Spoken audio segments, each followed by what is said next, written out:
आइए सुनिए, देखिए, समझिए सनातन सत्य।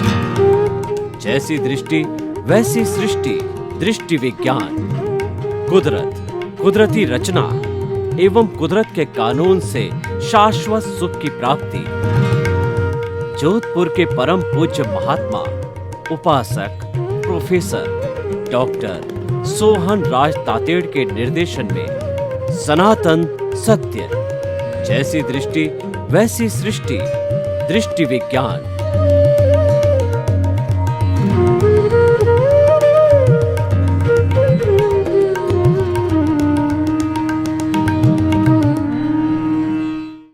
भाई और बहनों, मातृशक्ति को नमन। आज का हमारा अति उत्तम विषय गृहस्थ एक तपोवन है। तपोवन का अर्थ होता है कि तपस्या योग, जहाँ पर साधना होती है, तप होता है, उस स्थान को तपोवन कहते हैं। पुराने ज़माने में हमारे ऋषि मुनि प्रकृति के करीब जो है अपने अपने आश्रम बना करके नदी के किनारे, जहाँ पर एकदम प्रकृति जो है चारों तरफ छाई रहती हो, वहाँ पर बैठ करके एकांत में अपनी साधना करते थे। और जब कभी भी वो साधना करते करते जो है उस प्रकृति के दृश्य को निहारते तो वो ईश्वर के दर्शन करते थे। यानी कि तपोवन उसे कहा जाता है जहाँ पे तपस्या की जाती है, साधना की जाती है। तो हमारे जो सामाजिक जीवन के चार ग्रस्त है, ब्रह्मचर्य आश्रम, गृहस्थ आश्रम, वानप्रस्थ आश्रम और संन्यास आश्रम। इसमें गृहस्थ को तपोवन कहा है, दूसरे आश्रमों को तपोवन नहीं कहा गया है, क्योंकि एक गृहस्थी पर उसको बाल बच्चों का पालन करना होता है, माता पिता के स्वास्थ्य का ध्यान रखना होता है और जीविकोपार्जन करना होता है, समाज के लिए भी कार्य करना होता है और उसके साथ साथ में जो है सारा बजट की व्यवस्था करनी पड़ती है। यानी एक गृहस्थी मल्टी डायमेंशनल होता है, उसको सब तरफ की सोचनी पड़ती है। जबकि जो हमारे 3 आश्रम हैं उसके अंदर व्यक्ति एक तरफा ही ध्यान देता है और गृहस्थी के अंदर अलग अलग तरह के ध्यान दिए जाते हैं, अलग अलग तरह की व्यवस्थाएं होती है और उसके अंदर समभाव रखना, उसके अंदर पेशेंस रखना, उसके अंदर सहनशीलता रखना, इसके कारण इसको तपोवन कहा गया है। अब ऐसा है कि गृहस्थी तपोवन कैसे रख सकता है, उसकी मैं आपको पूरी व्यवस्था करके देता हूँ कि गृहस्थ जीवन भर जन्म से मृत्यु तक जो है अपने गृहस्थ जीवन को तपोवन कैसे मान के चल सकता है और उसके अंदर बिल्कुल भी डिस्टर्ब न रहे, उसकी हम व्यवस्था आपको बताते हैं। हमारा सनातन सत्य कार्यक्रम ये यूनिवर्सल ट्रुथ कहलाता है, सार्वभौम सत्य। और ये जो है इस पूरे कॉस्मॉस की अल्टीमेट रियलिटी आपको देता है कि दुनिया की सच्चाई क्या है, वो हम इसको सनातन सत्य कार्यक्रम से बताते हैं। और सनातन सत्य कार्यक्रम सिद्धांत पर आधारित होता है, सिद्धांत कभी बदलता नहीं है, जबकि जो अवस्थाएं होती है वो बदलती जाती है, अवस्थाएं नाशवान होती है और इसी कारण से वो बदलती है। और नाशवान अवस्थाओं के अंदर बदलने के कारण जो है उसको ही संसार कहा जाता है। तो देखिए कि हम जो है अपने जीवन को इस तरीके से बनावें कि जो कुछ भी हमारे सामने घटित होता है, जन्म से मृत्यु के बीच के अंदर जो भी घटना घटित रहती है, उस घटना को कुदरती रचना मानते रहना और उससे प्रभावित न होना, ये एक अच्छा जीवन जीने की या बैलेंस्ड जो है लाइफ की पूरी व्यवस्था रहती है। तो ऐसा जो है किस तरीके से किया जाता है कि हमें सारे पूरे सिस्टम को समझना पड़ेगा कि हमारा जो ये सनातन सत्य कार्यक्रम है वह जो है कुदरती रचना और कुदरत के कानून पर आधारित है। तो वह कुदरत किसे कहते हैं? जो गृहस्थी होता है उसको इन तीनों चीज़ को समझना बहुत ज़रूरी है, तभी तीनों चीज़ के अंदर वो संतुलित बिना प्रभावित हुए रह सकता है। तो पहली बात है कि कुदरत किसे कहा जाता है कि जहाँ पर 6 समवाय काम करते हैं, 6 समवाय हर क्षण भूत भविष्य वर्तमान में हाजिर रहते हैं, उसको ब्रह्मांड कुदरत कहा जाता है। वो 6 द्रव्य है कि जीव, अजीव, गति सहायक, स्थिति सहायक, समय और आकाश। ये 6 तत्व को ही ब्रह्मांड और 6 तत्व ही समस्त जीवित प्राणियों के जीवन का संचालन करते हैं। और उसके अंदर संचालन जो होता है वो सारा जो है वह कहना चाहिए कि हमारा पृथ्वी, जल, अग्नि, वायु और आकाश, ये जो 5 तत्व है इनको पंचभूत बोला जाता है। और पंचभूतों के द्वारा ही ये सृष्टि जो है पूरा संचालन करती है। तो इन 5 भूतों का भी हमें पूरा अपव्यय नहीं होने देना है, इनका हमें प्रदूषित नहीं होने देना है, ये ध्यान रखना है। तो अब आप देखिए कि कुदरती रचना किसे कहते हैं। यानी हम जब जन्म लेते हैं और मृत्यु तक उसके बीच का जो काल होता है वो जीवन कहलाता है। ये जीवन का सृजन हम पिछले जन्म में कर चुके हैं, उनको भाव कर्म कहते हैं। जब कभी भी हम जो है प्रतिष्ठित आत्मा के द्वारा अपने भावों का उपयोग करते हैं, क्योंकि भाव एक सत्ता है जो चेतन से जुड़ी हुई होती है और उस सब का जो है कन्वर्शन कहिए, प्रोसेस कहिए, वो सारा प्रतिष्ठित आत्मा के अंदर होता है। प्रतिष्ठित आत्मा एक बहुत बड़ी फैक्ट्री होती है, क्योंकि हमारी जो मूल आत्मा है वो मूल आत्मा कोई भी क्रिया नहीं करती है। और उसके साथ साथ में हमारा ये जो शरीर है ये तो पिछले जन्म के कर्म के भुगतान के लिए मिला है। यानी जो ही हमारे कर्मों का भुगतान हुआ और इस शरीर को जला दिया जाता है, तो बीच वाली जो स्थिति है जिससे हमारा ये सारा जीवन चलता है वह है प्रतिष्ठित आत्मा। और प्रतिष्ठित आत्मा के अंदर चार्ज और डिस्चार्ज दोनों चलते हैं। ये क्यों बताया जाता है? एक गृहस्थी को जो है इन बातों का ध्यान रखना जरूरी है कि चार्ज क्या है, डिस्चार्ज क्या है, ताकि वो अपने परिवार का पूरा संचालन भली भांति कर सके। तो वो चार्ज का अर्थ होता है कि जो कुछ भी हमारे सामने घटित हो रहा है वो तो परिणाम है, वो तो रिजल्ट है, और वो रिजल्ट है वो ऑटो मोड से चलता है, ऑटोमेटिक तरीके से चलता है, अपने आप चलता है। तो जो हमारा उसको पुरुषार्थ नहीं कहा जाता है, लेकिन लोग कहते हैं कि जीवन में आगे बढ़ना है तो पुरुषार्थ करो।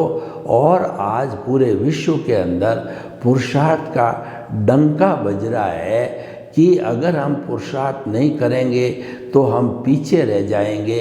हमको दुनिया का नंबर 1 बनना है, और नंबर 1 बनने का जो तरीका है वह पुरुषार्थ है। यानी हम जन्म से मृत्यु के बीच के अंदर मन वचन काया की जो क्रिया करते हैं और उसको हम पुरुषार्थ मान लेते हैं, वह वास्तव में परिणाम है, रिजल्ट है, हिसाब है, भुगतान है, ये हम भूल जाते हैं।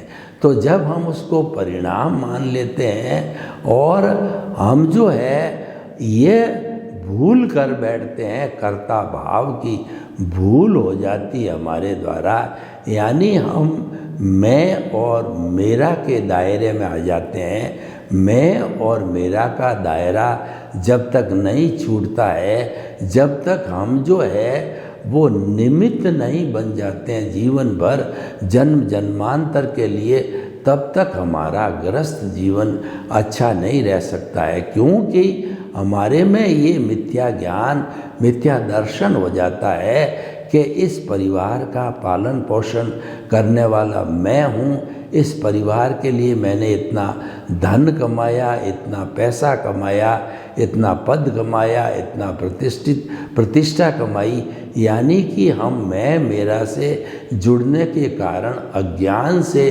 जुड़ने के कारण जो है हम अपने गृहस्थ जीवन के अंदर एक अच्छा तालमेल नहीं बिठा पाते हैं। जबकि जो है हमको तो निमित्त भाव से रहना है कि करने वाली व्यवस्थित शक्ति है, करने वाली कुदरत है, मैं तो एक निमित्त मात्र हूँ और इस कुदरत का जो है मैं कहना चाहिए कि जो है वो यूज़र हूँ, उसका जो है गेस्ट हूँ तथा उसका सफ़रर हूँ। मेरे कर्म हैं और कर्मों को काटना वाला मैं हूँ। तो ये व्यक्ति जो है जो कुछ भी हमारे साथ घटित हो रहा है उसको कुदरती रचना मानना लग जाए तो व्यक्ति का जीवन बहुत ही अच्छा हो सकता है, प्लेजर युक्त हो सकता है, आनंददायक हो सकता है। तो हमारे गृहस्थ तपोवन को अच्छा बनाने का एक तरीका हमारे ध्यान में आया कि हमारे सामने जो घटित हो रहा है उसको कुदरती रचना मानना, उसको ये नहीं कहना कि यह जो कार्य मैंने किया, मैं जो है वो इसको करने वाला हूँ। तो ऐसा करने से हमारे में जो ऑनरशिप और डूअरशिप आ जाती है और निमित्त भावे से हम दूर चले जाते हैं और वही हमारे लिए अज्ञान का कारण बन जाता है और हमारा तपोवन अच्छा नहीं रहता है। अब इस गृहस्थ जीवन को तपोवन बनाने के लिए कुछ सूत्रों की ओर हम ध्यान देते हैं। एक सबसे बड़ा सूत्र ये है कि सहनशीलता। आज जो परिवार टूट रहे हैं उन सब का कारण क्या है कि व्यक्ति बहुत ईगोस्टिक हो गया है, अपनी हर एक बात को मनवाना चाहता है, थोपना चाहता है और ये चाहता है कि जो कुछ मैं करूं वही मान्य होना चाहिए और घर के अंदर जो है मैं बड़ा हूँ, इस कारण से जो है मुझे महत्व दिया जाना चाहिए। लेकिन ये उसकी गलती होती है। उसको तो परिवार के सब सदस्यों को साथ लेकर के चलना होता है। साथ लेकर के चलने का अर्थ ये हुआ हरेक के सुझाव को सहन करना, हरेक की बात को सहन करना, यानी कि हमारे में जब तक सहनशीलता नहीं बढ़ेगी तब तक हम जो है हमारे गृहस्थ को एक तपोवन नहीं बना सकते हैं। क्योंकि हम अगर सहनशील नहीं रहेंगे और कोई भी हमारे सामने जो परिवार का सदस्य आता है तो हम उसको झिड़क देते हैं, उस पर अहंकार करने लग जाते हैं, उसके साथ में बुरा बर्ताव करने लग जाते हैं, तो वह व्यक्ति हमारे प्रति जो है एक इज्जत का भाव होना चाहिए, वह भाव धीरे धीरे कम होता लाता है और एक समय के अंदर वह अपना विरोधी भी बन जाता है। तो परिवार में जीने के लिए हर व्यक्ति को सहनशील होना चाहिए, क्योंकि परिवार है ये समाज के नियमों पर, समाज की एथिक्स पर आधारित होता है। समाज की जो एथिक्स है वो ये है कि जो है हमें जो है परस्परो गुरो जीवानाम, हमें एक दूसरे का परस्पर सहयोग लेना है और सहयोग देना है, तभी ये गृहस्थ जीवन तपोवन बन सकता है। अगर गृहस्थ के जीवन के सदस्यों में से कुछ एक दो सदस्य तो बेचारे पूरा काम करते रहते हैं परिवार का, लेकिन 98% लोग अगर मौज मजा मस्ती करे और स्वार्थ की नीति से चले तो वह परिवार लंबे समय तक चल नहीं सकेगा। इसका अर्थ ये हुआ कि जो है हम जो रिजल्ट चाहते हैं कि परिवार या समाज एक तपोवन है, वह रह नहीं पाएगा।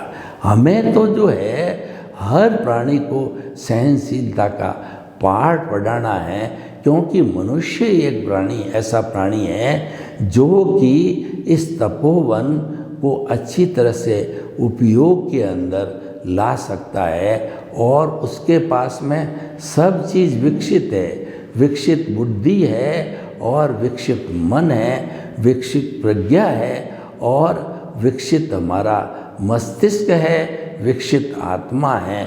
तो उस विकसित के जरिए जो है वह उन सब बातों का बहुत अच्छा सदुपयोग कर सकता है। तो भाई और बहनों, हम आपको बताते हैं कि जो समाज में जो है ये परस्पर की बात है, एक दूसरे को जो है मदद देना और लेना, सहनशीलता रखना, ये बहुत बड़ा गुण है जिससे कि हमारा जो परिवार है, गृहस्थ जीवन है, वो तपोवन बन सके। दूसरा, गृहस्थ जीवन को तपोवन बनाने के लिए हमको जो है त्याग की भावना पे आना पड़ेगा, स्वार्थ की भावना पे आना पड़ेगा। घर में कुछ ऐसे सदस्य होते हैं कि वो अपना लॉयंस शेयर ले लेते हैं। लॉयंस शेयर का अर्थ यह हुआ कि मान लीजिए हमारे पास के अंदर वो कोई भी खाने की आइटम है या पहनने का आइटम है और घर के अगर 10 सदस्य है और हमारे पास 10 नग है तो हम आराम से एक एक को बांट के दे सकते हैं, उसके अंदर किसी को कोई एतराज़ नहीं हो सकता है। लेकिन अकेला व्यक्ति जो है उसमें से 50-60% जो है हिस्सा, जिसको लॉयन शेयर कहते हैं, अगर वही व्यक्ति ले लेता है तो ऐसा व्यक्ति स्वार्थी कहिए या अपने जो है सदस्य पने का जो है दुरुपयोग करके और वो ले लेता है, तो यह समाज में एक अव्यवस्था जारी हो जाती है। ऐसे समाज के अंदर कलह हो जाती है, उसको हम तपोवन नहीं कह सकते हैं। तपोवन हमारा गृहस्थ तब कहलाता है कि सभी अपना अपना परिश्रम करते रहे, यानी कि परिवार का हर सदस्य जो है वो सम और श्रम की नीति को समझे। सम का मतलब है सादा स, मतलब समभाव। व्यक्ति के अंदर सहनशीलता आनी चाहिए, बड़ों का सम्मान आना चाहिए, त्याग की वृत्ति नहीं होनी चाहिए। इसको सम कहते हैं, समभाव में रहना। और जो व्यक्ति समभाव में रहता है वह अपने परिवार का जो है अच्छा भरण पोषण या परिवार के सदस्यों को सुसंस्कारी बना सकता है। और ऐसी स्थिति के अंदर गृहस्थ को तपोवन कहा गया है। और अब आप उसके बाद के अंदर दूसरा देखिए कि हमारे जो है समाज के अंदर जो तपोवन की हम बात करें तो हर व्यक्ति को जो है कुछ न कुछ अपने शम का मतलब होता है शमन करने वाली नीति में विश्वास होना चाहिए और समन करना चाहिए।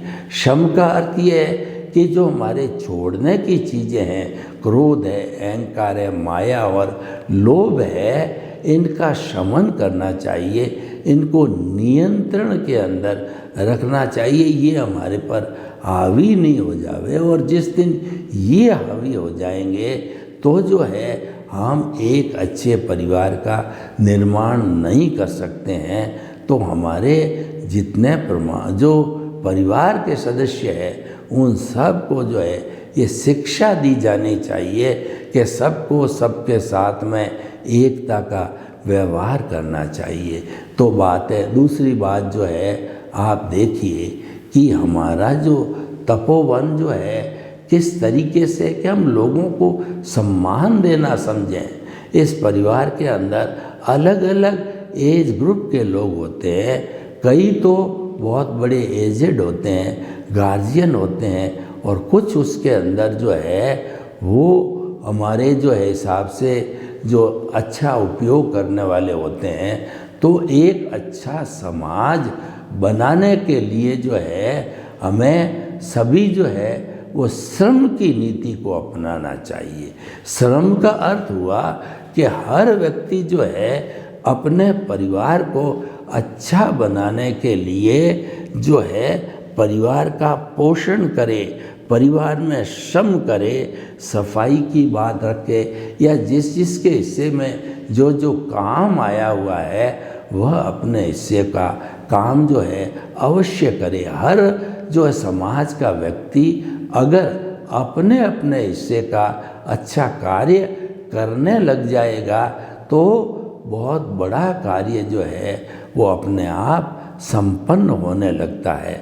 तो भाई और बहनों, हम आपको इस आज के संदर्भ के अंदर यह बताना चाहते हैं कि हमारा जो गृहस्थ जीवन है बहुमूल्य जीवन है, और वह जब सभी सदस्य जो है एक साथ में मिलकर के काम करते हैं तो उसको जो है वो हमारा तपोवन कहने में, या लोग उसको तपोवन कहे तो हमें समझने के अंदर कोई दिक्कत नहीं, कोई अतिशयोक्ति नहीं है।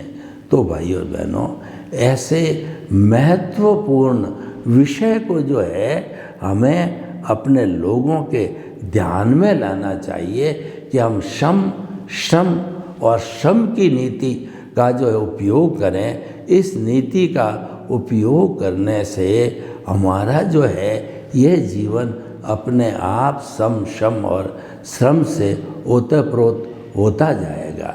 तो भाई और बहनों, आइए हम और आगे जो है कुछ बिंदुओं पर चिंतन करते हैं कि हमारा जो समाज की संरचना की गई है उस समाज की संरचना के अंदर बहुत से लोगों का योगदान भरा हुआ है। समाज तभी चलता है कि सभी अपना अपना श्रम करे, मेहनत करे और योगदान दे। मैं आपको बताना चाहता हूँ कि अपना फूड ग्रेन जो उगाता है और हमारे जितने IT के उपकरण हैं ये जो है बच्चों में अच्छे संस्कार डालता है, और उन संस्कारों की वजह से जो है हमारा ये परिवार एक तपोवन का रूप ले लेता है।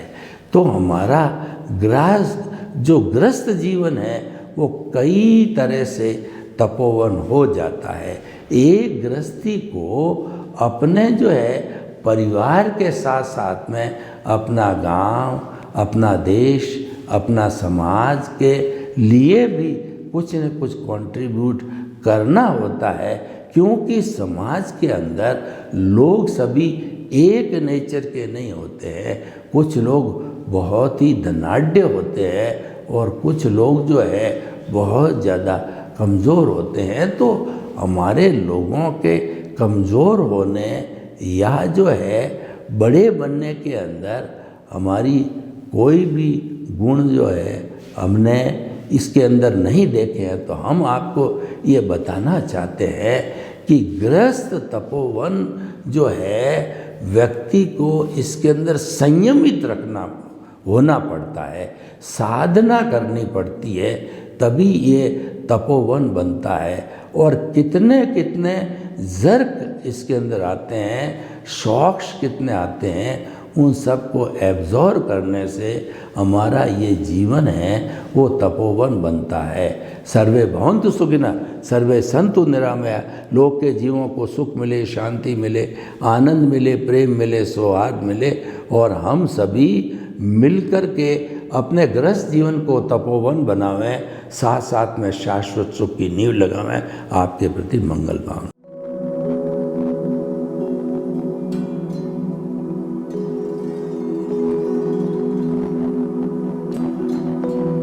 एक ऐसा अंतर्राष्ट्रीय ख्याति प्राप्त मानव जो गुरु प्रेरणा से पिछले 20 वर्षों से वानप्रस्थ जीवन जीते हुए 24 घंटे मानवता की सेवा में संलग्न है। एक ऐसा मानव जो अभी राष्ट्रीय, अंतर्राष्ट्रीय टीवी चैनलों पर 7,500 एपिसोड के माध्यम से सनातन सत्य, आत्मविज्ञान एवं पुनरुत्थान, व्यवहार एवं निश्चय जगत के जीवनोपयोगी विषयों पर हृदय स्पर्शी प्रवचन कर चुका है। उस मानव का नाम है महात्मा उपासक प्रोफेसर डॉक्टर सोहन राज तातेड़। प्रोफेसर तातेड़ द्वारा योग, दर्शन, शिक्षा विषयों पर रचित पीएचडी स्तर के 250 शोध ग्रंथ भारत के 100 प्रतिष्ठित विश्वविद्यालयों में शोधार्थी पढ़ रहे हैं तथा वे सभी शोध ग्रंथ वहां की सेंट्रल लाइब्रेरियों में उपलब्ध हैं। महात्मा सोहन राज ने अभी तक हजारों स्कूलों, कॉलेजों, विश्वविद्यालयों एवं संस्थाओं में सेमिनार, वर्कशॉप, कैंप लगाकर लाखों विद्यार्थियों को योग, दर्शन, शिक्षा का प्रशिक्षण देकर उन्हें सुसंस्कारित किया। डॉक्टर तातेड़ ने भारतीय संस्कृति उत्थान के 4000 से अधिक समसामयिक विषयों पर आर्टिकल लिखकर ऑनलाइन जर्नल, पत्रिकाओं, वेबसाइट्स पर प्रकाशित किया, जिसका उपयोग लाखों पाठक कर रहे हैं। उपासक तातेड़ के 5000 से अधिक आज का सुविचार, आज का शुभ संदेश, आज का मंगल भावना योग आदि चिंतन websites, Twitter, blogger, Facebook, YouTube माध्यमों से लाखों लोग अपना जीवन निर्माण कर रहे हैं। मानवता के मसीहा ऐसे महामानव महात्मा सोहन राज तातेड़ के प्रोफाइल को अभी तक विश्व के 20 लाख दर्शक यूट्यूब पर, 12 लाख गूगल पर एवं लाखों दर्शक फेसबुक, ब्लॉगर, ट्विटर और इंस्टाग्राम पर देख चुके हैं।